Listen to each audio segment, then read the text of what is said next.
The stars looked cold and empty from the bridge of the Earth ship Endeavor. Captain Jake Morrison stood at the main window and watched space stretch out before them. His crew had been traveling for 6 months since they left Earth orbit. They were the first humans to try the new faster-than-light engine. Nobody knew if they would ever see home again. Jake turned to look at his crew. 60 brave men and women had joined this mission. They all knew the risks. The engine was new. It might break down, it might blow up, it might leave them lost in space forever, but they had to try. Earth needed to know what was out there among the stars. "Captain, I'm getting something on the sensors," said Lisa Carter from her station. She was the ship's navigation officer. Her hands moved quickly over the control panel. "There are big metal objects ahead. They look like ships." Jake walked over to Lisa's station. The screen showed several large shapes moving through space. They were much bigger than the Endeavor. Each one looked like it could hold 1,000 people or more. "Are they natural formations?" Jake asked. "No, sir. These are definitely made by someone. The metal patterns are too regular. And, Captain, there's something else. I'm detecting a space station. It's huge." Alex Rodriguez looked up from his communication station. "Sir, I'm picking up radio signals. They're not random. Someone is trying to talk to us."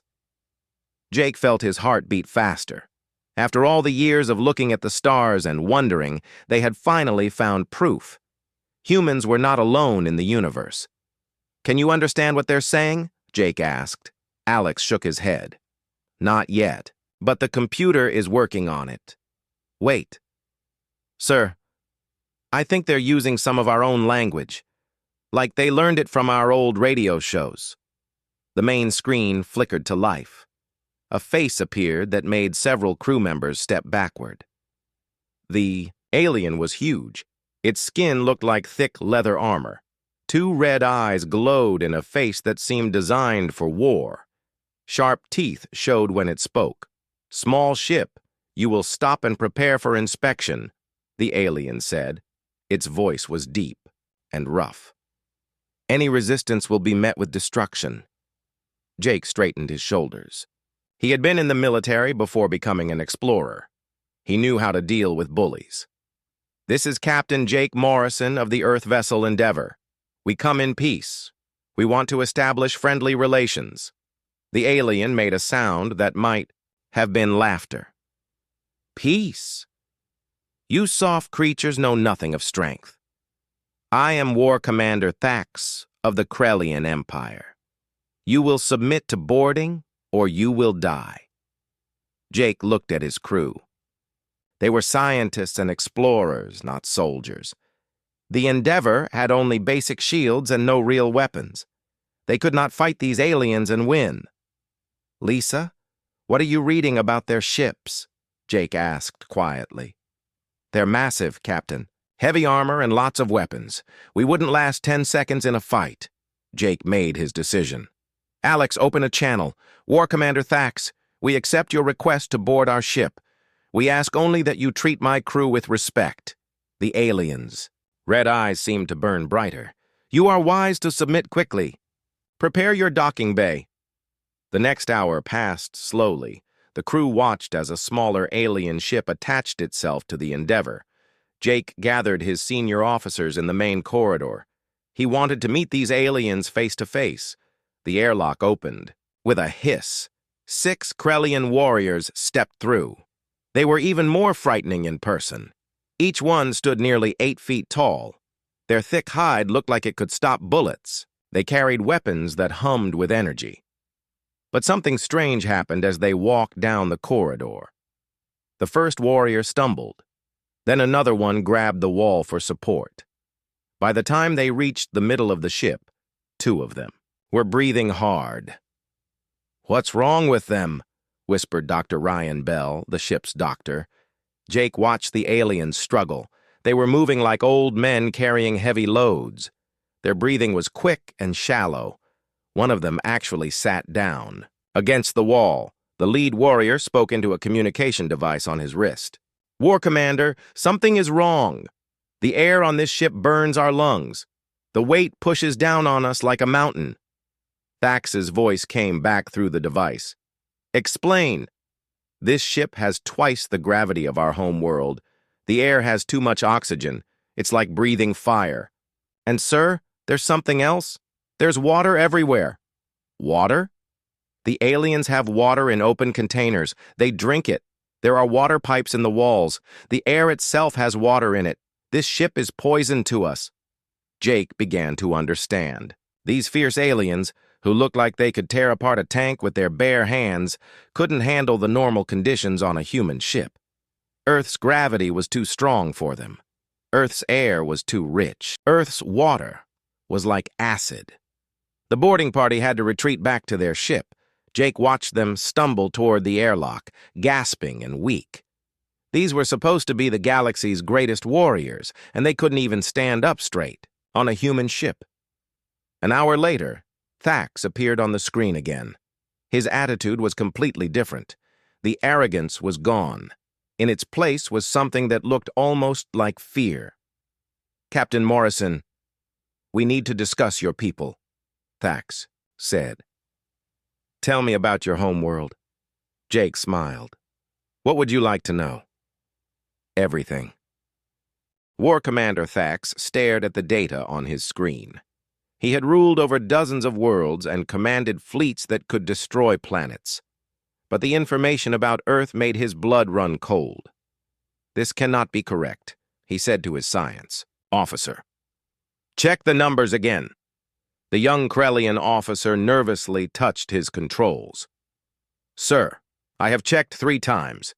The human homeworld has gravity that is 1.8 times stronger than Vorthak Prime. The oxygen level in their atmosphere is 21%. Ours is only 12%. And sir, their planet is covered in water. Thax closed his red eyes.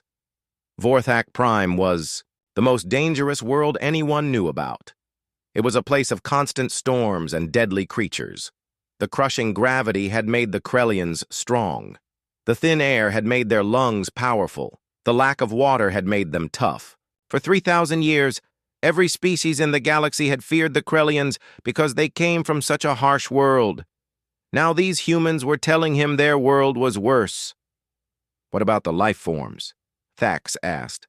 Sir, the humans have sent us files about their animals. We have creatures on our world that can break stone with their claws.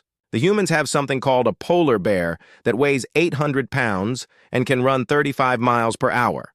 They have cats that can leap 40 feet and kill prey 3 times their size. And sir, they have tiny creatures called bacteria that can eat through metal. Thax opened his eyes. Show me their military data. That's the strange part, sir. They say they don't have a military in space. The crew on that ship are all scientists and explorers. None of them are trained warriors. Impossible. No species sends their weak into space. Sir, they sent us educational files about their space program. They allow their young to train as space travelers. They have something called tourism, where people go to space for fun. They even have people whose job is to make art in space. Thax stood up from his command chair. His legs felt weak. In Krellian society, only the strongest warriors were allowed to leave their home world. Space was too dangerous for anyone but the most skilled fighters. The idea that humans let their children and artists travel between planets was insane. Get me, Captain Morrison, again, he ordered. Jake Morrison appeared on the screen. He looked calm and relaxed. Behind him, Thax could see other humans working at their stations. They all looked so fragile compared to Krellians, but they moved easily. In gravity that would crush most aliens. War Commander, how can we help you? Jake asked. Captain, my science officer tells me your people are not warriors. Is this true? Jake smiled. Most of us aren't, no. I served in Earth's military before I became an explorer, but most of my crew are scientists. Dr. Bell over there studies medicine.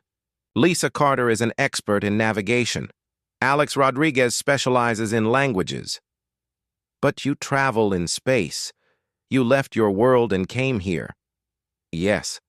Space travel is common on Earth. We have thousands of people who work in space. Some are scientists, some are engineers, some are teachers. We even have people who go to space for vacation. Thax felt dizzy. Vacation, recreation, fun. People save money and buy tickets to visit space stations or other planets. It's like going to the beach, except you go to the moon instead. The Krellian commander sat down hard in his chair. On his world, leaving the planet was a privilege earned through years of combat training. Only proven warriors could survive the journey. The thought of civilians traveling to space for entertainment was beyond his understanding. "Captain, tell me about your warriors," Thax said. "What do you want to know? How strong are they? How are they trained? What weapons do they carry?" Jake thought for a moment. "Well, our soldiers train for several months or years, depending on their job. They learn to fight in different environments: desert, jungle, mountains, underwater, in space. They use various weapons, from simple rifles to advanced missile systems." "Underwater? Your warriors can fight underwater?" "Of course. Water covers most of our planet. Our Marines are trained for underwater combat. Our Navy has submarines that can stay underwater for months." Thax was quiet for a long time. On Vorthak Prime, water was rare and precious. The idea of having so much water that you could fight battles in it was almost impossible to believe. "Captain, I must ask you something important. Your people, are they always this calm?" Jake looked confused. "What do you mean?" "You have shown no fear. You did not try to fight when we boarded your ship. You answer our questions without anger. On my world, first contact between species usually involves much fighting. We're explorers, War Commander. We came here hoping to meet other intelligent life. Finding you is the greatest day in human history. Why would we be angry?" Thax turned to his science officer. "Send a message to the High Command. Tell them we have made contact with a new species. Tell them these humans may be more dangerous than us." "Sir?" the officer asked. "Any species that treats space travel as entertainment and lets their children leave their home world must be incredibly strong. Any species that can remain calm when meeting alien warriors must have seen worse things. And any species that comes from a world covered in poison water and crushing gravity is not to be taken lightly." Thax turned back to the screen. "Captain, Morrison, I believe we need to have a longer conversation. Would you be willing to accompany me to our nearest diplomatic station?" "We'd be honored, War Commander. I must warn you, the station is designed for Krellian comfort. The gravity is lighter than your world and the air is thinner." Jake laughed. "That sounds relaxing. We'll pack some extra oxygen just in case." As the connection ended, Thax stared at the dark screen. For 3,000 years, the Krellian Empire had ruled the galaxy because they were the only Deathworlders. They were the only species tough enough to handle real danger. Now he had to send a message to his emperor that would change everything. The humans weren't just another species of Deathworlders. They were something new, something that made the Krellians look soft, and they wanted to be friends. 6 months after first contact, Ambassador Susan Wright stepped off the Earthship Constitution onto the largest diplomatic station in the galaxy. The artificial gravity felt light under her feet, like walking on the moon. The air was thin enough that she needed to breathe deeper than normal. For the aliens around her, this was standard, comfortable living. Captain Ben Taylor walked beside her, along with Dr. Amanda Foster and the rest of the diplomatic team. They were the first official Earth representatives to visit the galactic community. Behind them, news crews from dozens of worlds recorded every step. "Remember," Susan said quietly to her team, "we're not just representing Earth. We're showing the galaxy what humans are like." The station was beautiful. Tall spires of crystal and metal reached toward artificial skies. Gardens filled with alien plants created parks where different species could meet.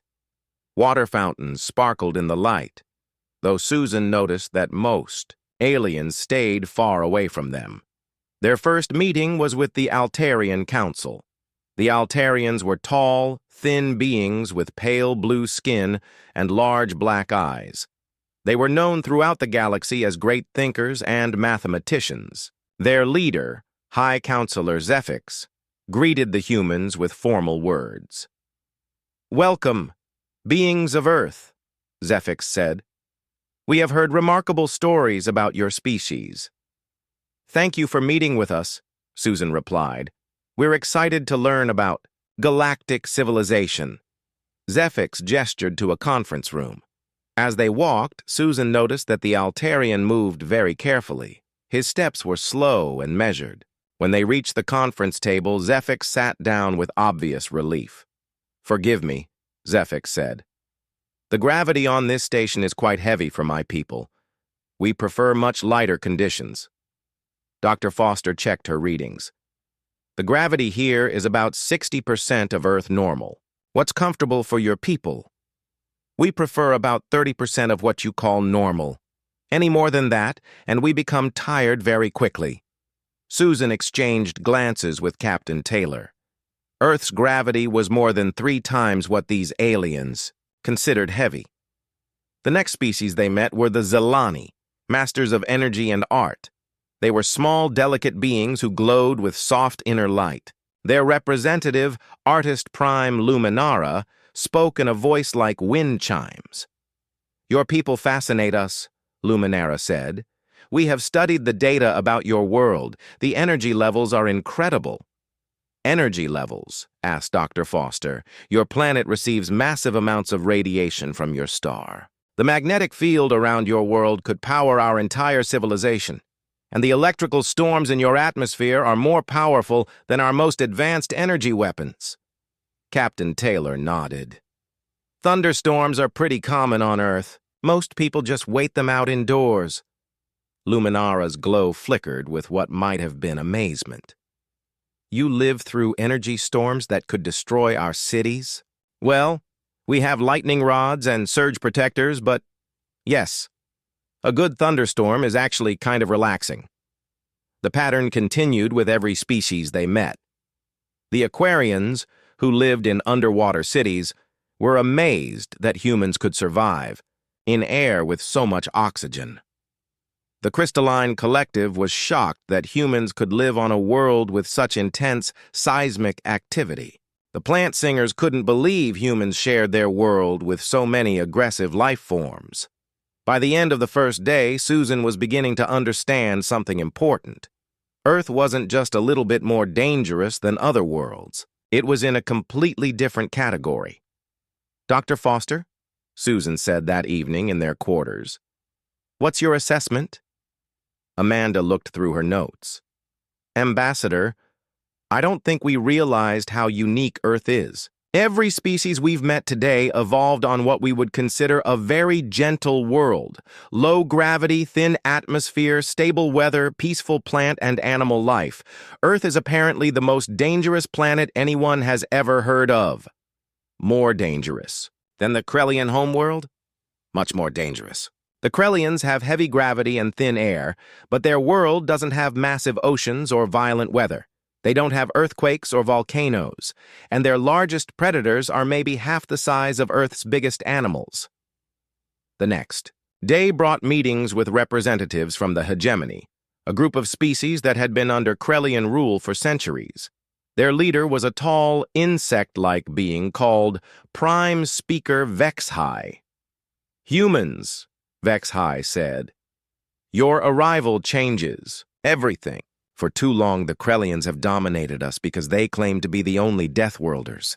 Now we know better." Susan was careful with her words. "We didn't come here to change anyone's political situation. We just want to be part of the galactic community." "But you must understand the implications," Vexhai pressed.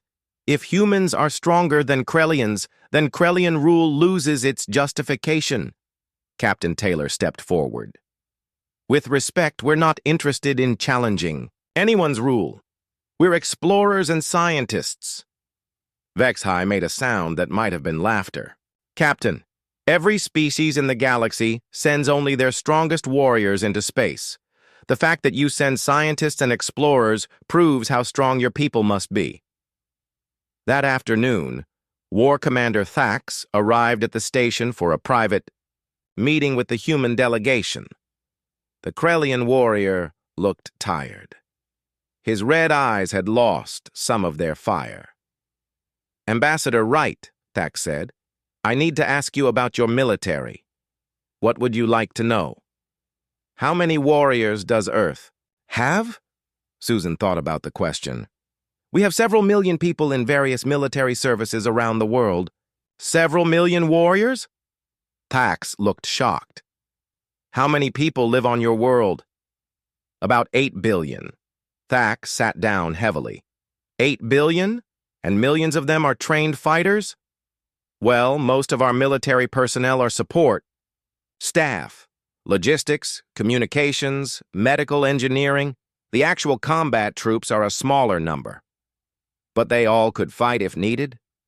Yes, that's part of their training." Thax was quiet for a long time. Finally, he spoke again. "Ambassador, Vorthak Prime has a population of 200 million. Of those, perhaps 50,000 are warriors skilled enough for space duty. Your world has 160 times more people than mine, and millions of trained fighters. War Commander, I think you misunderstand something important about humans. Yes, we can fight when we need to, but most of us prefer not to. We'd rather explore, create, learn, and build things. A species that chooses peace when they could easily choose war," Thax said slowly. "This is perhaps the most frightening thing of all." That evening, Susan stood on the observation deck looking out at the stars. Dr. Foster joined her. "Penny for your thoughts?" Amanda asked. "I'm wondering if we made a mistake coming here," Susan said. "Everyone expects us to be conquerors or warriors. They can't understand that we just want to be friends." "Maybe that's exactly what the galaxy needs," Amanda replied. "A species strong enough that nobody questions their power, but peaceful enough that nobody fears their intentions." Susan nodded. "I hope you're right, because ready or not, Earth is now part of galactic politics." The attack came without warning. Krellian Colony 7, a mining world on the edge of Krellian space, went silent during a routine supply run. When Krellian ships arrived to investigate, they found the colony destroyed and 15,000 Krellians dead. War Commander Thax stood in the command center of his flagship staring at the evidence. Weapon signatures showed human energy patterns. Debris analysis revealed metals that matched Earth ship construction. Someone had gone to great trouble to make it look like humans had attacked the colony. "Sir," his intelligence officer reported, "we've detected 3 hegemony ships leaving the system just before the attack. They were using stealth technology, but our new sensors picked them up."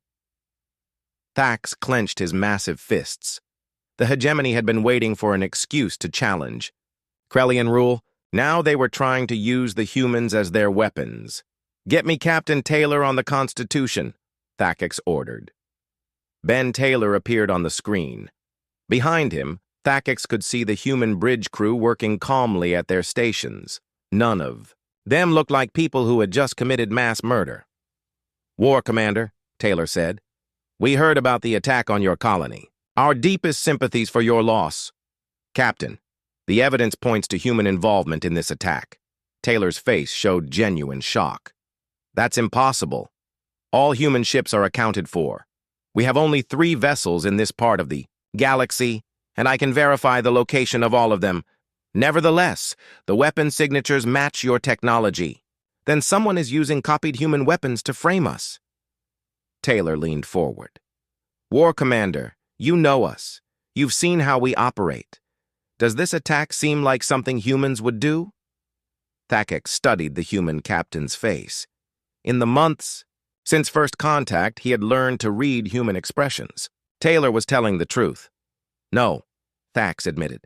"Humans prefer to talk before they fight, and you would not attack civilians." "Exactly. So who benefits from making it look like we did?" Before Thax could answer, his communications officer interrupted. Sir, we're receiving a transmission from Hegemony Prime. It's being broadcast on all frequencies. The screen split to show Prime Speaker Vexhai addressing the galaxy. People of the galaxy, the time has come to end Krellian oppression. The humans have shown us that the Krellians are not invincible. They have struck the first blow against the tyrants. Join us in revolution. The Hegemony is using this attack to start a war, Taylor said. They want us to fight the Krellians while they pick up the pieces. Thakix nodded grimly. A clever plan, but it has one flaw. They assume humans will behave like other species. What do you mean? Most species would either attack in revenge or run away in fear.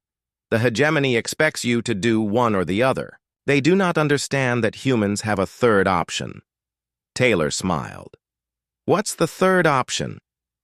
Prove your innocence in a way that no one can deny.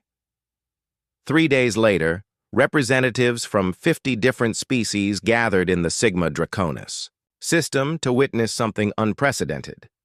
The humans had issued a challenge that shocked the galaxy. Captain Rick Barnes stood on the bridge of the Earth ship Defiance, a small exploration vessel with a crew of only 12 people. In front of them hung Kepler 438c, a planet so hostile that it was classified as uninhabitable even by Krellian standards. "Are you sure about this, Captain?" asked Chief Engineer Paul Martinez. "The surface gravity is 3 times Earth normal. The atmosphere will eat through our ship's hull in minutes. The storms down there can throw boulders the size of buildings." Rick checked his equipment one more time. "Paul, we need to show the galaxy what humans are really capable of. Talk is cheap. Actions speak louder." Admiral Kate Hamilton's voice came through the communications from the observation fleet. "Defiance, you are cleared for descent. Good luck down there." As the small human ship descended toward the planet's surface, alien commanders watched in disbelief. The planet below was a nightmare of crushing gravity, poison atmosphere, and constant storms. Lightning bolts thick as trees crashed between clouds of acid rain. The surface was scoured by winds that could strip paint from metal. "They're actually going to try to land on that death trap," muttered a Zalani observer. "Impossible," said an Altarian scientist. "No ship can survive those conditions for more than a few minutes." War Commander Thax watched the human ship descend through layers of toxic clouds. "They're not just trying to survive," he told his crew. "They're trying to work down there." The Defiance touched down on a rocky plateau between 2 massive storm systems. Immediately, the ship was hit by winds strong enough to move mountains. Acid rain hammered against the hull. The gravity was so intense that it should have crushed the ship flat. But the humans didn't just survive. They opened their airlock and stepped outside. Rick Barnes walked across the surface of the most dangerous planet in known space, wearing only a reinforced environmental suit. Behind him, his crew set up scientific equipment and began taking samples. Defiance to observation. "Fleet," Rick's voice came through clearly despite the interference. "We have successfully established a research base on the surface. Beginning geological survey." For 3 days, the humans worked on the planet's surface. They collected rock samples, studied the atmosphere, and mapped the storm patterns. They set up a permanent research station and left behind monitoring equipment. When they finally lifted off, every alien in the observation fleet was speechless. "How?" asked Admiral Zexhai of the Hegemony fleet. "How did they survive down there?" Thax answered for everyone. "Because that is what humans do. They survive the impossible and make it look easy." The political implications were immediate. If humans could work on a planet that would kill any other known species in minutes, then clearly no one had attacked that Krellian colony. Humans were so far beyond the need for normal weapons that framing them was pointless.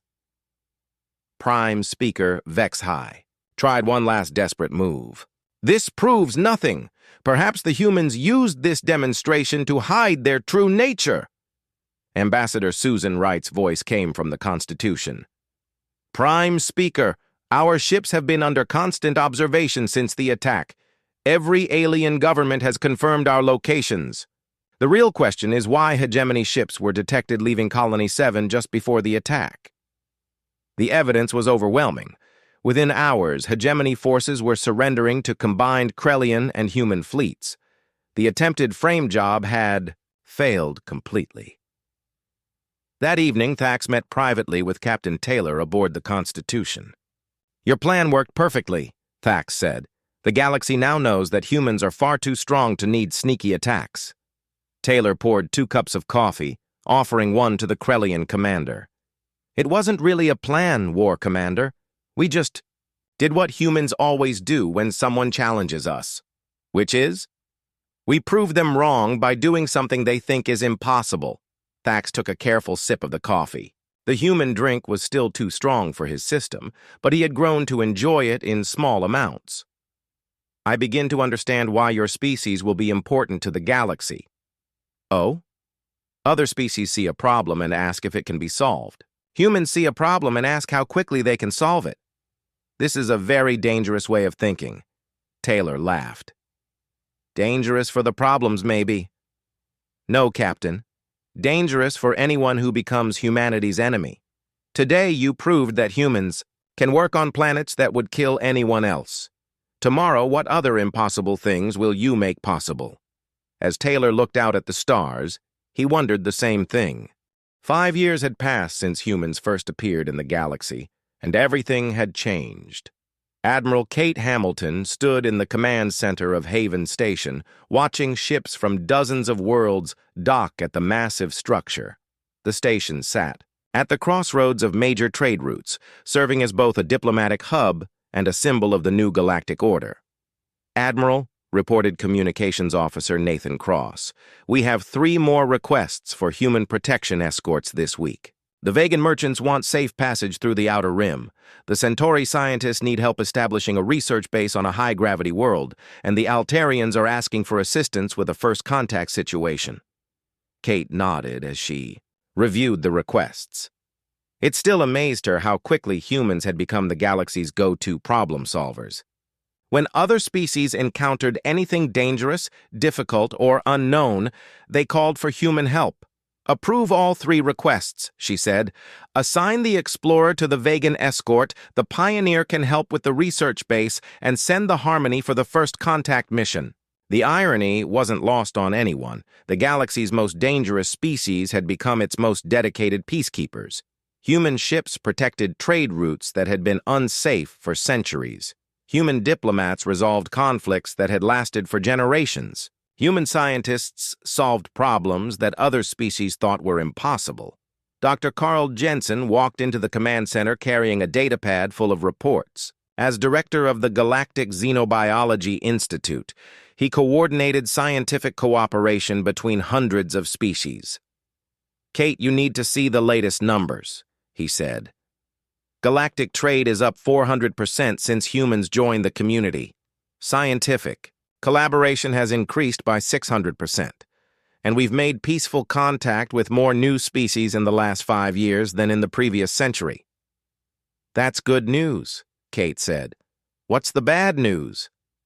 "Some of the older species are getting nervous. They're not used to this much change this quickly. There's a faction that thinks humans are moving too fast." Kate understood their concern. Before humans arrived, galactic civilization had been stable for thousands of years. The Krellians ruled through strength. Everyone else followed the rules, and change came slowly. Now everything was different. "Any serious threats?" she asked. "Nothing we can't handle. A few extremist groups that think humans are too dangerous to exist freely. Some others that want to use us as weapons against their enemies. The usual problems that come with being the new power in the galaxy." Their conversation was interrupted by an incoming transmission. War Commander Thax appeared on the main screen.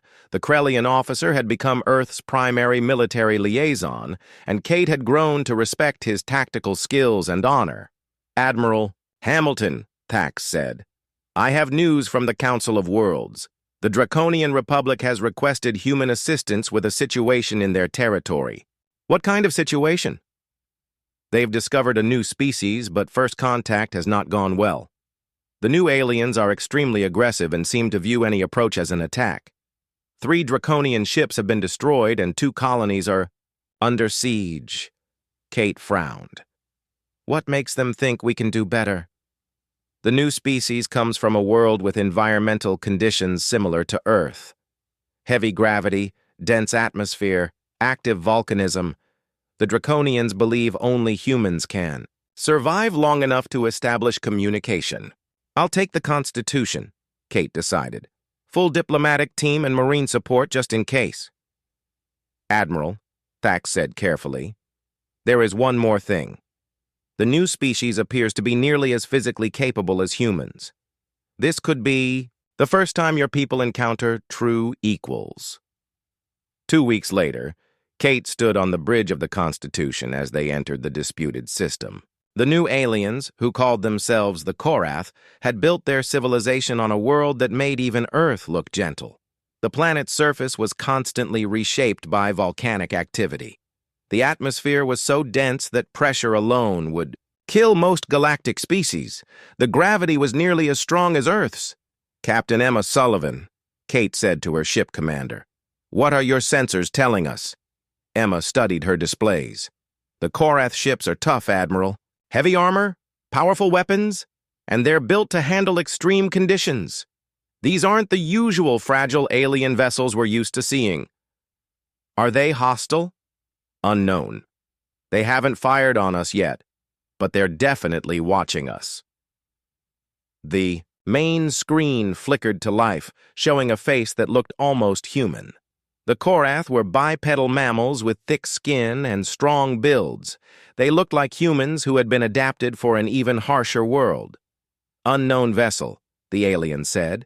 In accented but clear English, you will leave this system immediately or face destruction.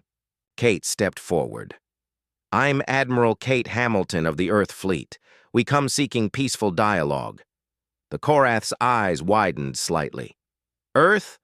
The Deathworld species we have heard rumors about? That's us.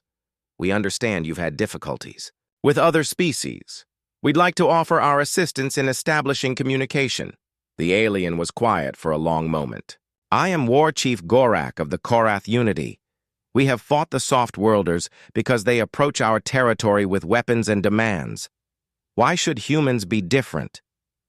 Because we understand what it's like to be underestimated, Kate said. We know what it's like to have others fear your strength. And we know that being strong doesn't mean you have to be enemies. 3 hours later, Kate sat across from War Chief Gorak in a conference room aboard the Constitution. The Korath leader was impressive, nearly as tall as a Krellian, but with the intelligence in his eyes that reminded Kate of human military officers. Your people fascinate me, Admiral, Gorak said. We had heard stories about humans, but we assumed they were exaggerations. Beings who treat space as a playground, who allow their weak to travel between stars, who choose peace when they could choose conquest. It's all true, Kate said. We've learned that being strong enough to destroy something makes you responsible for protecting it instead. This is a strange philosophy. On our world, strength determines leadership. The strongest rule, the weak obey. It used to be that way on Earth, too, sometimes. But we learned that real strength isn't about dominating others. It's about lifting them up. Gorak leaned back in his chair. Show me. Over the next few days, Kate demonstrated human philosophy, through actions rather than words. Human engineers helped repair Korath ships damaged in fighting with the Draconians. Human doctors treated Korath wounded using techniques adapted for their physiology. Human diplomats worked to establish peaceful contact between the Korath and other species. Most importantly, humans treated the Korath as equals rather than threats. I begin to understand, Gorak told Kate on the final day of negotiations. Your people are strong enough that you do not need to prove it. This allows you to be generous with those who are weaker. Exactly, and it allows us to respect those who are equally strong. The Korath Integration Accord was signed 3 months later. For the first time since humans had arrived in the galaxy, They had found a species that could match them in physical capability. But instead of rivalry, the result was partnership. Dr. Carl Jensen stood with Kate on the observation deck of Haven Station, watching as Korath and human ships worked together to establish a new trade route. "You know what I find most interesting about all this?" Carl said. "What's that?" 5 years ago, the Krellians ruled the galaxy because they were the only Deathworlders. Now we have humans and Korath working together, and nobody talks about ruling anymore. They talk about cooperating. Kate nodded. Maybe that's the real change we brought to the galaxy. Not just proof that there are stronger species out there, but proof that strength doesn't have to mean domination. On the main view screen, she could see Captain Emma Sullivan's ship, the Pioneer, preparing for departure. Emma's mission was to explore the galactic rim, looking for new worlds and new species. It was dangerous work that would have been impossible for most aliens, but for humans, it was just another day at the office. "What do you think we'll find out there?" Carl asked. Kate smiled. "Whatever it is, I'm sure it'll be interesting. The galaxy is a big place, and we've barely started exploring it. Think we'll find more species like the Korath? More Deathworlders? Maybe. But you know what? It doesn't matter. Whether they're stronger than us, weaker than us, or just different, we'll figure out how to work with them." As she watched the stars, Kate reflected on how much had changed since Jake Morrison and the Endeavor had made first contact. The galaxy had been a place where strength meant the right to rule others. Now it was becoming something new. A place where strength meant the responsibility to protect and help others.